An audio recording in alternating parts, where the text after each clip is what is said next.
तो देखिए बच्चों, प्रश्नावली 17.3 के बचे हुए सवालों को हम करेंगे आज। सवाल नंबर 5। देखो इसमें क्या दिया गया है।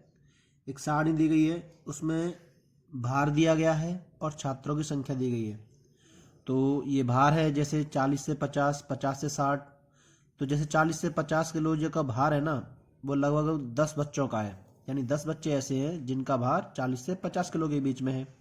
25 बच्चे ऐसे हैं जिनका भार 50 से 60 के बीच में है। 28 बच्चे ऐसे हैं जिनका भार 60 से 70 किलो के बीच में। तो इस तरह से ये भार की और छात्रों की सारणी यहाँ पे दी गई है। ठीक है, तो ये भार का वर्ग अंतराल है, छात्रों की संख्या है, तो उसको हमने f मान लिया। और हमें अब ज्ञात क्या करना है, मध्यमान ज्ञात करना है x, जो हम कहाँ से ज्ञात कर लेंगे, भार में से। तो भार के इन दोनों अंकों को जोड़ेंगे और 2 का भाग लगा देंगे। तो दोनों को जोड़ा, 40 और 50 90, और 90 के आधे कितने हो गए, 45। तो इस तरीके से हम क्या कर लेंगे, मध्यमान ज्ञात कर लेंगे। तो यहाँ आएगा 45 और यह आएगा 55 और यह आ जाएगा 65 और यह आ जाएगा 75 और यह आ जाएगा 85 और यह आ जाएगा 95। क्या किया हमने, दोनों को जोड़ा और आधा कर दिया, दोनों को जोड़ा आधा कर दिया। ठीक है, अब fx ज्ञात करेंगे। तो fx कैसे ज्ञात करते हैं, इसका इसमें गुणा करेंगे। तो देखो 45 का 10 में गुणा करेंगे तो हो जाएगा 450। उसी प्रकार 55 का 25 में गुणा करेंगे तो ये हो जाएगा 1375। और इसका गुणा इसमें करेंगे तो ये हो जाएगा 1820। इसका गुणा करेंगे तो ये हो जाएगा 900। इसका गुणा करेंगे तो हो गया 850 और इसका गुणा करेंगे तो ये हो गया 1425। ठीक है, अब क्या करते हैं, f का टोटल निकालेंगे और fx का टोटल निकालेंगे। तो हमने f को जोड़ा तो ये हो गए 100 और इनको जोड़ा तो ये हो गए 6820। तो अब हमारे पास दो चीजें हैं, f का टोटल यानी कि सिग्मा f, और क्या है, fx का टोटल यानी कि सिग्मा fx। तो हमारे पास जब दोनों चीजें हैं तो हम आसानी से समांतर माध्य ज्ञात कर सकते हैं। अतः समांतर माध्य बराबर क्या करेंगे, सूत्र लगाएंगे, सिग्मा fx बटे सिग्मा f। तो मान रख दो सूत्र में। तो हमने रखा 6820 बटे 100। तो देखो 0 से 0 कट गया, 10 का भाग लगाएंगे तो क्या हो जाएगा, ये 68.2। तो इस तरीके से हमारा समांतर माध्य कितना आ गया, 68.2 किलोग्राम आएगा, क्योंकि भार किलोग्राम में दिया गया था। अतः समांतर माध्य बराबर 68.2 किलोग्राम। ठीक है, इसी प्रकार अब हम सवाल नंबर 6 करेंगे। तो देखो सवाल नंबर 6 में क्या दिया गया है, एक फैक्ट्री में कर्मचारियों का जो वेतन है ना, उसकी सारणी दी गई है। यहाँ पे किस प्रकार से दी गई है कि फैक्ट्री में 10 कर्मचारी ऐसे हैं जिनका वेतन 1000 से 1200 के बीच में है। 20 कर्मचारी ऐसे हैं जिनका 1200 से 1400 के बीच में है। और 20 कर्मचारी ऐसे हैं जिनका 1400 से 1600 रुपए के बीच में है।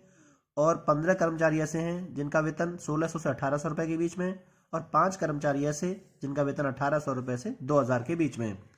तो हमसे पूछा गया है कि इसका समांतर माध्य ज्ञात करो। तो क्या याद कर लेंगे, इसी की तरह सबसे पहले हम मध्यमान ज्ञात करेंगे यानी x। तो 1000 को 1200 में जोड़ेंगे 2200, 2200 के आधे कितने होते हैं, 1100। तो यहाँ हो जाएंगे कितने, 1100। ठीक है, उसी प्रकार इसके भी आधे कर लेंगे हम, 1200, 1400, 2600 के आधे 1300। इसी प्रकार इसके आधे 1500, इसके भी आधे 1700 और इसके भी आधे, तो ये हो गए 1900। तो हम क्या करेंगे, अब हम करेंगे fx, क्योंकि x तो हमने ज्ञात कर लिया, f हमें दिया था, तो हम fx ज्ञात करेंगे। तो fx ज्ञात करने के लिए क्या, दोनों गुणा कर दो। तो 1100 गुणा 10 11000। उसी प्रकार 1300 गुणा 20 कितने हो गए, 13 दूनी 26,000। उसी प्रकार 1500 गुणा 20 तो ये हो गए 15 दूनी 30 यानी कि 30,000। और ये 17 गुणा 15 ये हो गए 25,500। ये 19 पंजे 95 9500। ठीक है, और अब क्या याद करते हैं, अब एफ का टोटल और एफ एक्स का टोटल याद करते हैं। तो एफ को हमने जोड़ा 10 20 30 50 और भी 70, और इसी प्रकार इनको भी जोड़ेंगे तो ये हो रहे हैं हमारे जोड़ के 1,02,000।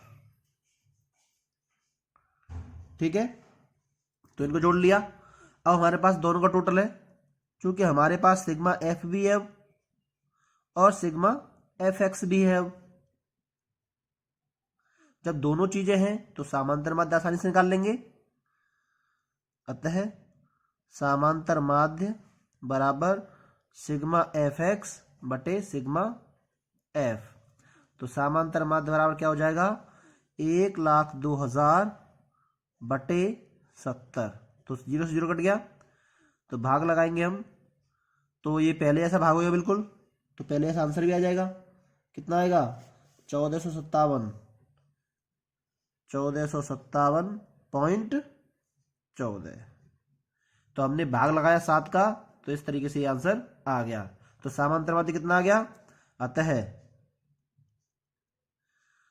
समांतर माध्य बराबर 1457.14 रुपए में आ गया। तो इसका मतलब हम कह सकते हैं कि प्रत्येक कर्मचारी को लगभग 1457.14 रुपए मिलते हैं। तो इस प्रकार हमारी ये प्रश्नावली जो 17.3 है वो खत्म हो गई। ठीक है।